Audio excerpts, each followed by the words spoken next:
Над 100 милиони евра плюс ќе се слеат од буџетот во фондот за ПИОМ, за да може да функционира. Од документот за прекројување на државната каса може да се види дека претходно за оваа ставка во буџетот имало 1,78 милиарди евра, а сега сумата се зголемува на 1,89 милиарди евра.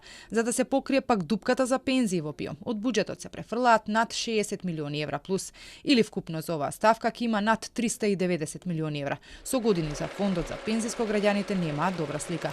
Новата влада одлучи да ги зголеми пензиите. Тоа беше едно и од предизборните ветувања кое повлече плюс 80 милиони евра на оваа ставка. Од ребалансот може да се види дека некои од министерствата ќе добијат повеќе, а некои помалку пари. Се крати кај Министерството за одбрана, здравство, финансии, во транспорт. Помалку пари има и за оперативно-техничката агенција позната како ОТА, за Агенцијата за национална безбедност или како што се нарекува во јавноста АНБ. Се крати од ке владата. Наместо со 84,3 ке располага со 64 милиони евра.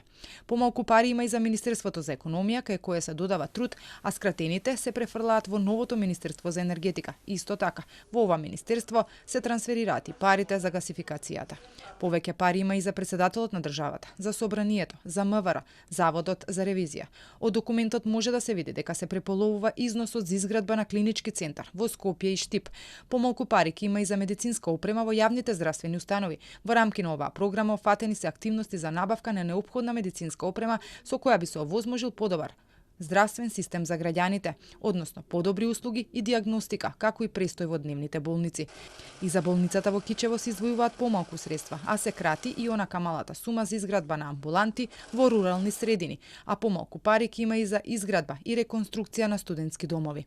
Новата влада планира да собере нешто над 5 милиарди евра, а да потроши 5,8 милиарди евра на домашен пазар. Планира да се задолжи со државни харти од вредност за дополнителни 250 милиони евра, а на надворешен од првично планираните 700 милиони евра, сега задолжувањето ќе биде близу 800 милиони евра. Јавниот долг ќе расте на загрижувачки 68,2% од БДП, кој се намалува на 2,1%. Ребалансот на буџетот треба да помине во собранието најдоцна до првата недела од август.